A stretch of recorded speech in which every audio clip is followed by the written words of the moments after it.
gente, tudo bem com vocês? Eu sou o professor Keverson Bresolim. Alguns de vocês já foram meus alunos, outros me conhecem, que vai trabalhar sobre o tema da filosofia do direito e do conceito de justiça, essa relação, né, que acontece. Como não existe uma disciplina especificamente no currículo de vocês sobre filosofia do direito, então eu achei interessante oferecer uma disciplina sobre esse tema. Vocês vão notar, né, que é uma disciplina de caráter não tão vertical, mas mais horizontal, para que vocês tenham essa ideia da história da filosofia do direito. Hoje eu vou falar um pouco sobre um panorama geral, que é já panorama só pode ser geral, né?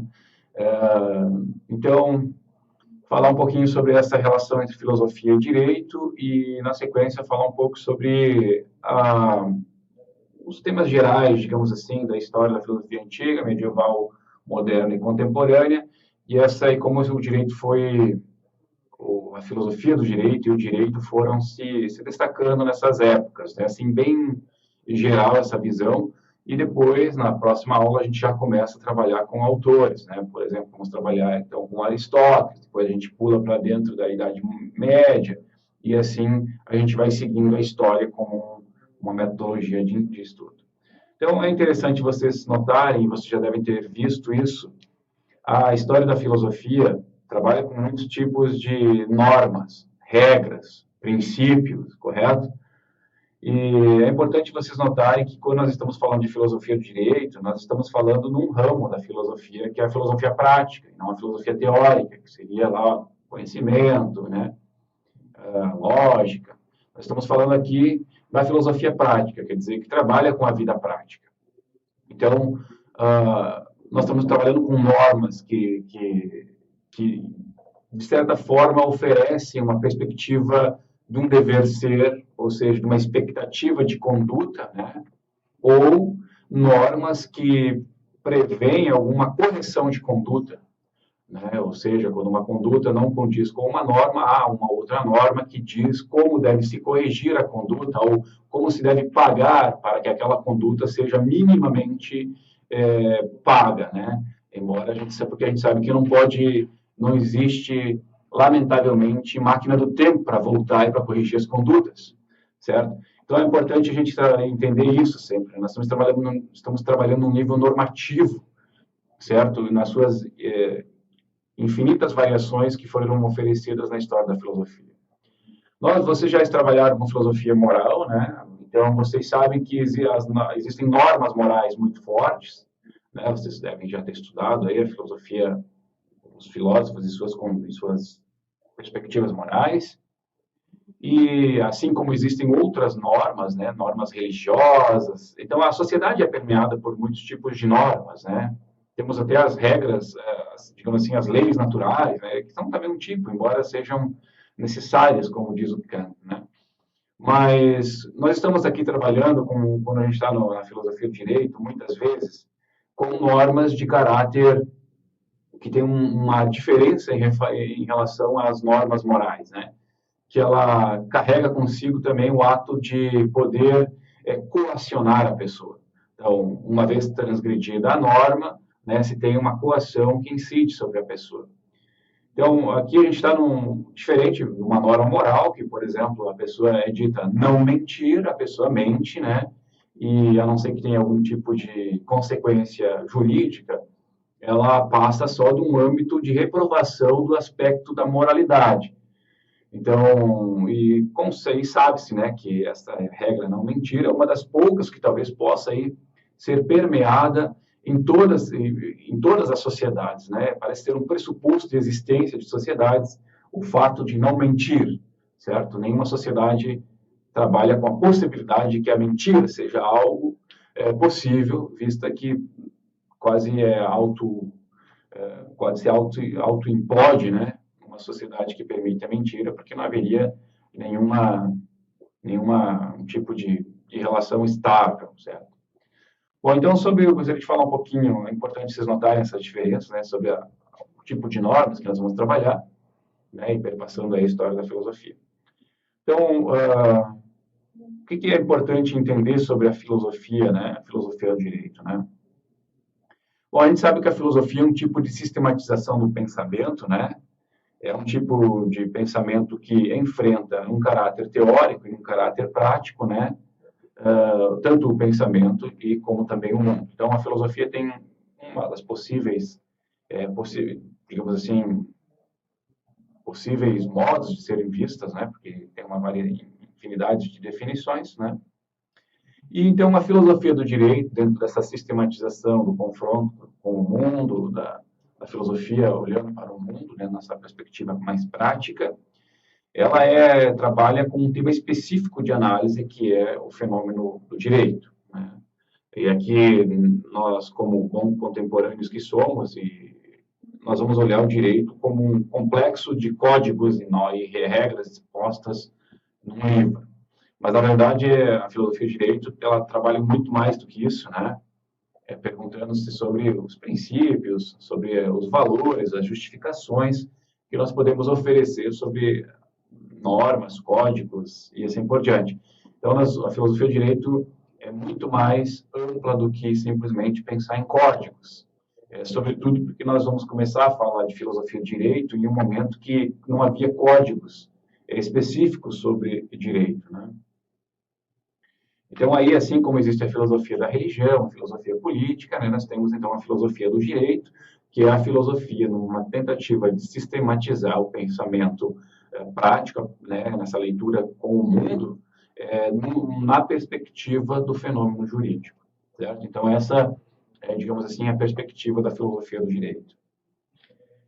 Então, ela tem essa especificidade, né, de ser um ramo específico da filosofia geral, né, da filosofia como um todo, e ser também o máximo pensamento possível sobre o próprio direito, certo? Então, qual é a diferença fundamental que a gente poderia estabelecer aqui com o direito? É que nós não estamos fazendo a famosa pergunta, o que é de direito? Nós estamos perguntando o que é o direito, né? Veja bem, então, o que é de direito de fulano de tal e o que é o direito. Então, vocês estão vendo que a pergunta segunda, essa, o que é o direito, ela está muito anterior ao que é de direito. Na verdade, o que é de direito pressupõe já a resposta a essa pergunta. Um pouquinho sobre a filosofia do direito, né, e essa relação com a filosofia, então, né, essa questão, já mencionei que é esse caráter da especificidade. Normalmente, uma das formas de se ler a história da filosofia do direito é perguntar, né, o conceito de direito, ou a concepção de direito que cada autor coloca. Então, nós vamos ter filosofia do direito, por exemplo, de Kant, filosofia do direito de Locke, a filosofia do direito do Rousseau, a filosofia do direito de Marx, né? Todos eles estão tentando responder à pergunta o que é o direito, e normalmente num contexto social muito específico, né? Com as suas devidas variações e com as devidas variações de perspectivas, né? Uma filosofia do direito mais liberal, uma filosofia do direito mais social, uma filosofia, né, que seja sócio-democrata. Então, essas vertentes as respostas dependem também das perspectivas que nós vamos ver, certo? Então, eu vou tentar marcar isso sempre que a gente estiver estudando cada um desses autores. É importante entender, então, que é uma disciplina, vamos dizer assim, multidisciplinar, porque nós estamos trabalhando ao mesmo tempo com a filosofia, ao mesmo tempo com o direito, e também, né, contemporaneamente, isso não nas filosofias antigas e modernas, enfim, né, pode acontecer, a gente vai ver, mas de um modo mais incipiente, mas contemporaneamente é uma disciplina também que está próxima da economia, próxima da sociologia. Então, quando a gente está falando de filosofia do direito, nós estamos falando de uma especificidade da filosofia geral que trabalha e se comunica, né, com outras áreas do saber. Certo? Então, ela dialoga muito bem dentro da filosofia, por exemplo, com a filosofia política, né, que é também uma das áreas que eu gosto de pesquisar. Então, normalmente, né, uma concepção de direito vem dentro de uma concepção e um entendimento político, né? Então, há minimamente que existir um Estado para que haja uma concepção de direito, né, ou se pensarmos, tem que existir um Estado para que haja uma Constituição. Do contrário, parece ser, em termos cronológicos, esquisitos, né?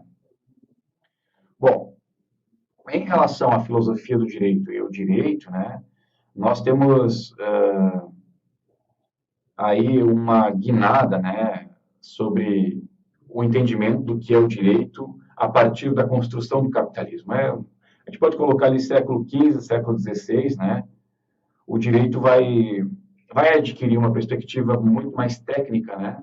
Ao nascimento dos direitos subjetivos, a modernidade, né? Então é importante nós prestarmos atenção nessa mudança, né? Como se houvesse uma revolução copernicana na perspectiva jurídica, de que a partir da modernidade nós vamos tecnicizar o direito. Até então, entre os antigos e os medievais, o direito às vezes é uma perspectiva da própria ética, da própria moral.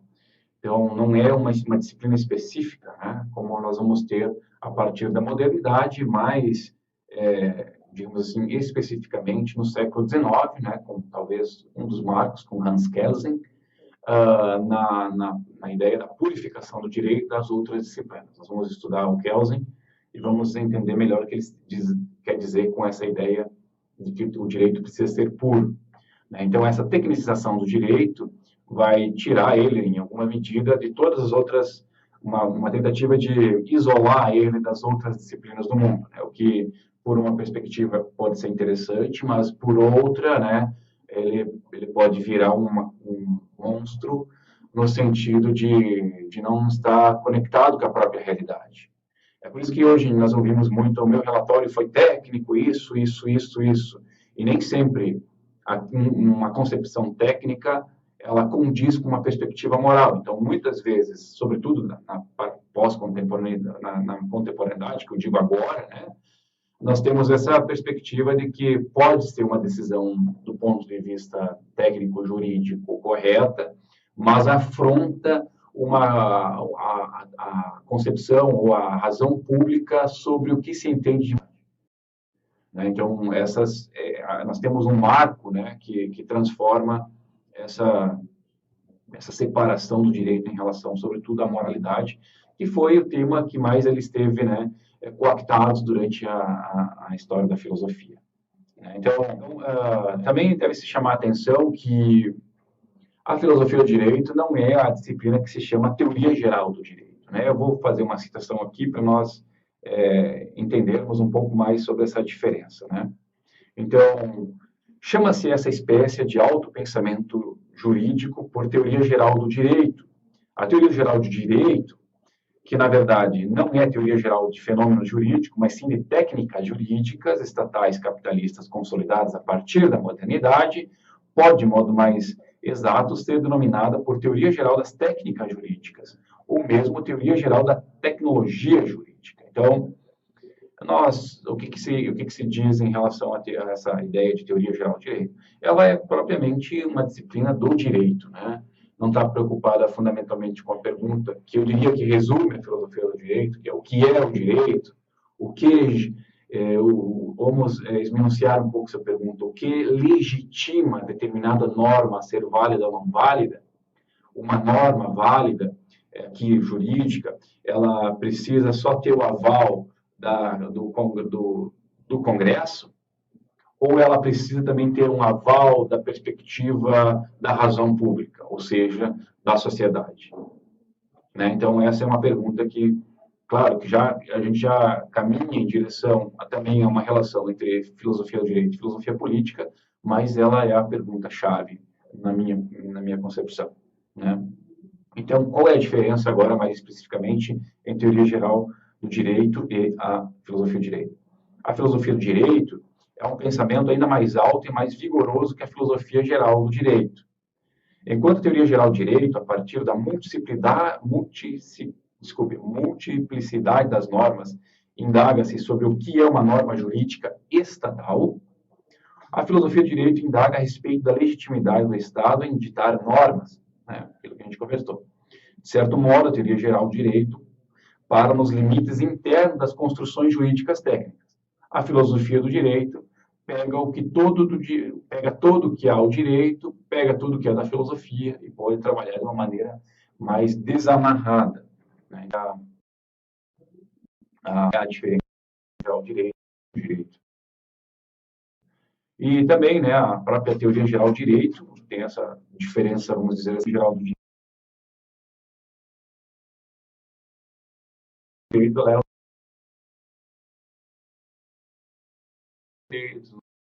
nos cursos de filosofia, nos cursos, talvez no curso de economia, se quisessem, né? Embora duvido que estejam lá, mas ela tem esse caráter mais aberto, porque ela visa reflexionar dinâmicas, né? Perfeito. Então,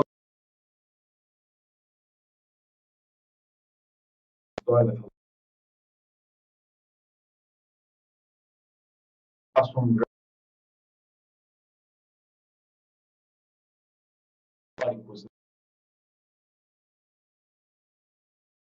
para poder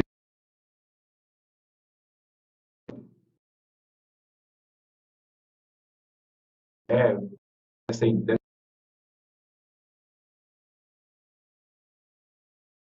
desse modo e não de outro, né? É importante sempre lembrar que nós não podemos tentar forçar uma leitura da nossa compreensão atual. Preciso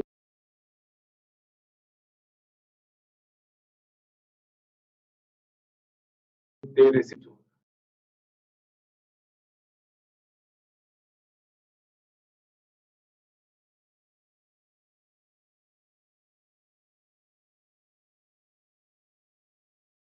épicos, né? Trajetória. Então, né, enquanto estudo sistemático, né, a filosofia do direito, então, vai necessariamente caminhar. A gente vai falar sobre de direito e justiça, então, esse caminho.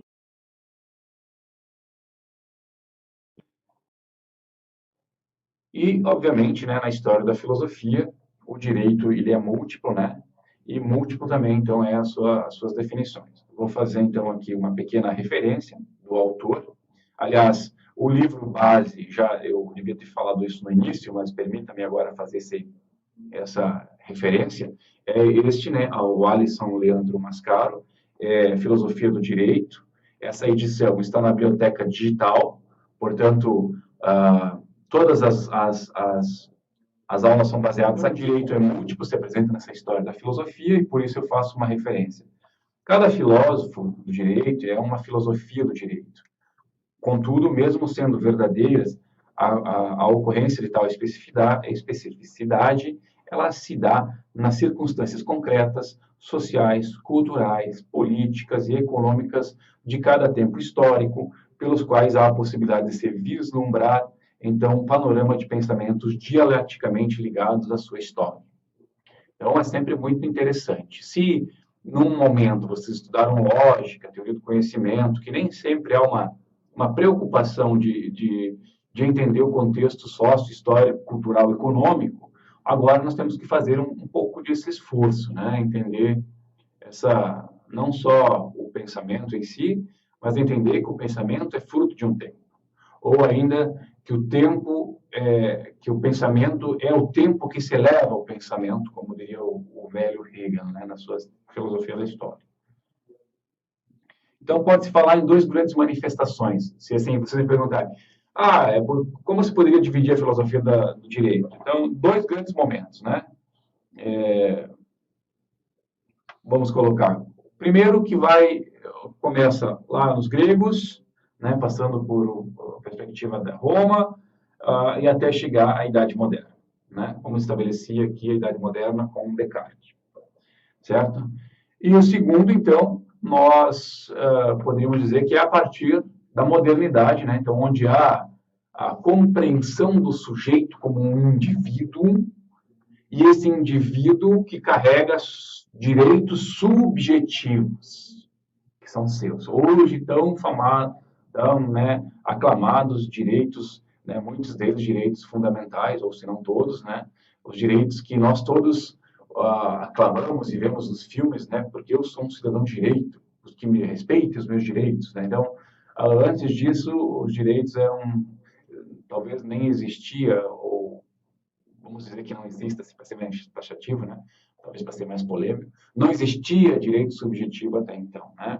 Lembrando, né, que quando nós estamos na modernidade, nós já entramos nesse paradigma da subjetividade, né?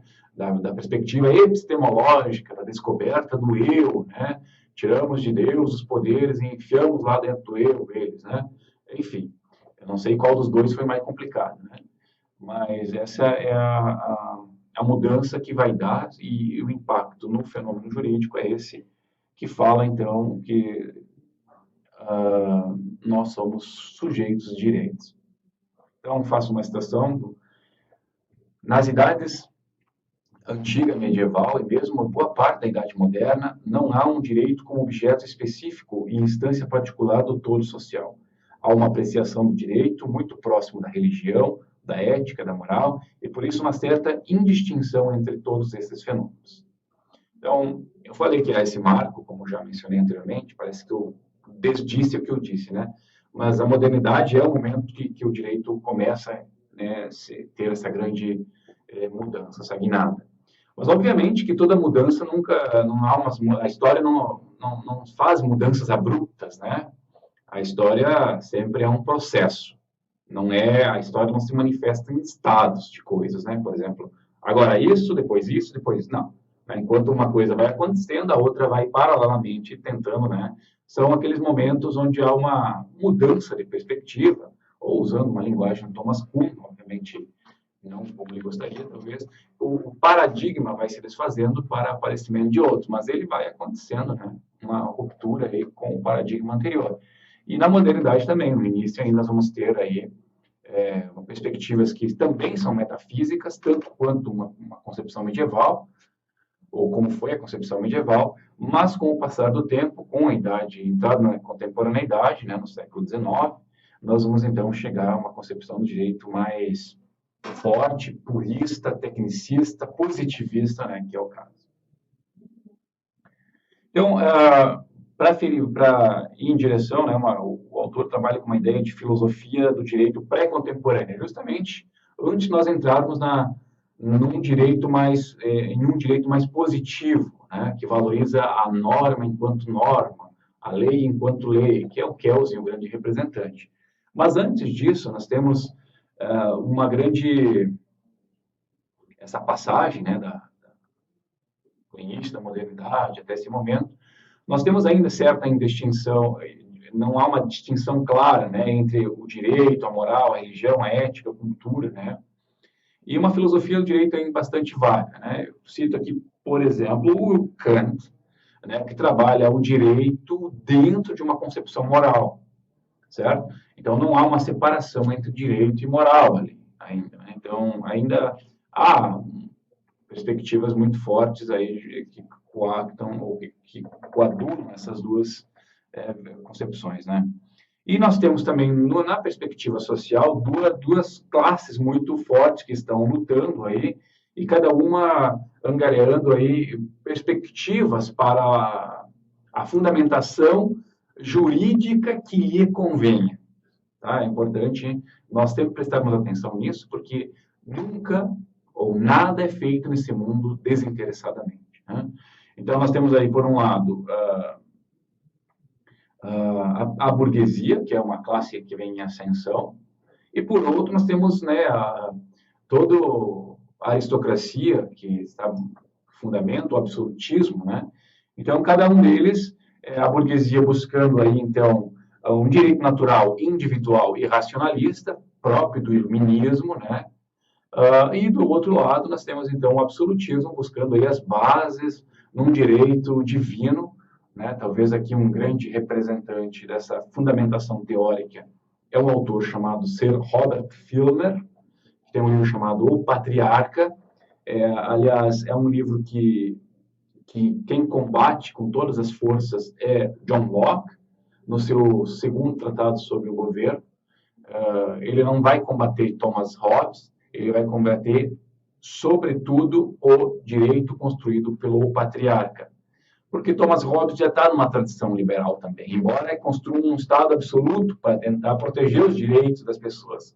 Mas o que o Locke está, então, vendo como inimigo não é o Hobbes, né? Porque muitos acham, porque ele não respondeu Hobbes. Não, porque ele quer responder aqueles que fundamentam ainda as bases de um Estado absolutista pelo direito divino, né? Então, que é o patriarca, então, do Sir Robert Filmer. Então, essas são algumas importantes informações desse modelo que a gente vai estudar, né, com autores. Aí. Mas é importante você ter em mente essas informações gerais. Então, nós temos aí 3 níveis gerais de reflexão justo-filosófica. Né? Nós temos, então, uma filosofia do direito antiga, eminentemente greco-romana, que corresponde às formas superiores da organização do modo de produção escravagista, muito séria, né? Uma filosofia do direito medieval, eminentemente cristã, né, que corresponde ao modo de produção feudal. Então, veja, né, cristão é a perspectiva religiosa, perspectiva social, o feudalismo, né? Então, aí o fundamento do direito é Deus, né, em última instância. E uma filosofia do direito moderna, construída no embate entre uma lógica da religiosa absolutista, e uma perspectiva burguesa racionalista, né? E, ao seu fim, antecipou o arcabouço do direito positivo contemporâneo. Então, essa é a ideia aqui, um panorama geral desses modelos que nós vamos passar com alguns autores, certo? Então, só mencionando algumas características gerais do direito da antiga e medieval, é importante nós notarmos que são pensamentos extremamente ricos, né? Sobretudo a filosofia da antiga, que é digamos assim, o momento do nascimento da filosofia, né? Mas é também um modelo social que tem fortes raízes na escravidão, né? E toda vez que nós lermos e entendermos o conceito de justiça e a própria ideia de direito, ela é um pressuposto, né, da filosofia do direito, ou escravidão. Como isso está presente na perspectiva política, né? Então, está sempre aí, de alguma forma, está aí essa ideia, né? Então, o justo nem sempre, sobretudo nessas concepções escravagistas, né, o justo não é feito para todos, né? É feito para os iguais, como nós veremos com Aristóteles. Então, a justiça para os gregos ela é uma virtude, veja, né? A justiça é uma virtude, então está próxima da concepção moral, né? Então, ela é só acessível aos cidadãos, aos senhores e aos homens livres, então vocês descartem em mulher, escravo, estrangeiro e assim por diante, né? Então, essas pessoas não teriam acesso à justiça, e a justiça aqui não no sentido de prestação jurisdicional, ou seja, acesso aos tribunais, mas aqui no sentido da palavra mais aberta, né, daquilo aquilo que a gente entende, no sentido aristotélico, de ser meu por direito, né. Obviamente, uma das características importantes do direito antigo é essa ideia da particularização, da casuística, do valor do caso, né. Isso é muito importante nós lembrarmos, porque a partir da contemporaneidade, a norma universalista vai ter sobrevalor ao caso concreto, né? Então, a norma tem que decidir todos os casos já, digamos assim, de antemão, né? E a gente sabe que isso, prima facie, é muito complicado. Na Grécia e em Roma, então, né? Muitos, tanto em Roma como na Grécia, como eu já mencionei, né? O escravo está aí presente no contexto social, e por isso nem sempre é atingido com essa concepção de direito. No feudalismo também, né, quem, sobretudo, é o modelo social político, né, que temos na época, que também se aplica a poucos, né, e não a muitos. Nos mais das vezes são regras religiosas, morais, transvestidas de normas jurídicas, né. Não há uma relação de justiça entre o senhor, né, e o vassalo, né, ou escravo, se quiserem também colocar essa perspectiva, embora não seja escravo, né? Mas o cristianismo traz uma ideia de universalização na perspectiva da salvação. Então, embora você não seja uma pessoa agraciada nesta vida, porque tudo nessa vida aqui é só passageira, como dizem, né? Você tem uma perspectiva de ter uma vida boa pós-morte. Né? Então, tudo é abandonado, tudo que nós temos como certo, que é esta vida, é abandonado em prol de um outro momento que não se tem certeza. Então, essa é a ideia, né? Mas garante, então, que as pessoas, de certo modo, entendem que se elas estão mal aqui, se elas não nasceram socialmente bem, né, ou, enfim, são lá os trabalhadores braçais que são explorados pelo sistema feudal, eles têm a possibilidade de ser, se forem boas pessoas, depois desfrutarem da vida após-morte no paraíso. Então, isso é reservado a todos, né? Embora não nessa vida. Né? Então, também é um tipo de manipulação, de estabilização de status quo, ou seja, que permaneçam todos onde estão e não se revoltem.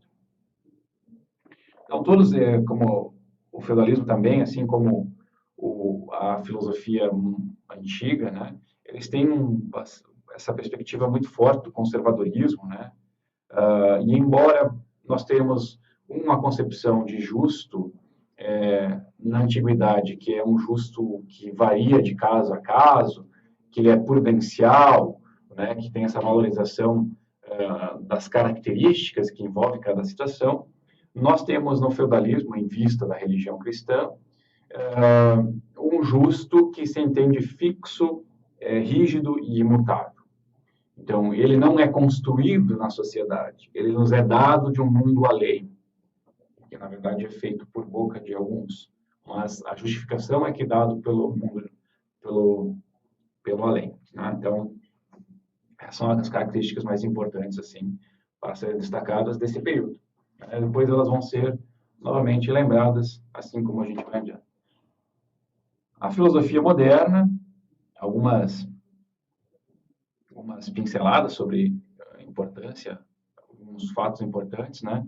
Ela está nesse confronto entre a tradição, né, que é o absolutismo, a concepção ainda fortemente baseada no direito divino que os reis têm, né, fundando então o absolutismo no direito divino que o rei tem de governar, tentando remontar lá a Abraão até os dias atuais, e uma nova perspectiva, que é a perspectiva então da burguesia, né, que é a classe ascendente, né, na época, que busca então aí a legitimação em uma filosofia racional, né, o iluminismo dá as bases filosóficas para isso, né, e para encontrar então os fundamentos para o seu novo modo de entender a estrutura social.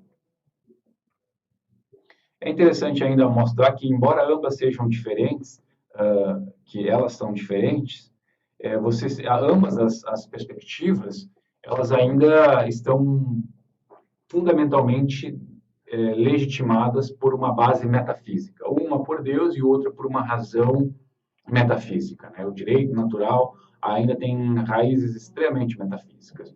Em algumas situações, esse direito natural, que hoje em dia eu diria que nem o próprio autor nem se incomoda em trabalhar contemporaneamente com o direito natural, porque, enfim, foi muito criticado. Hoje já não, na minha ideia, minha concepção, hoje não tem mais espaço para se debater, tem uma pressuposição de essencialidade, que eu acho extremamente complexa, sobretudo em sociedades democráticas.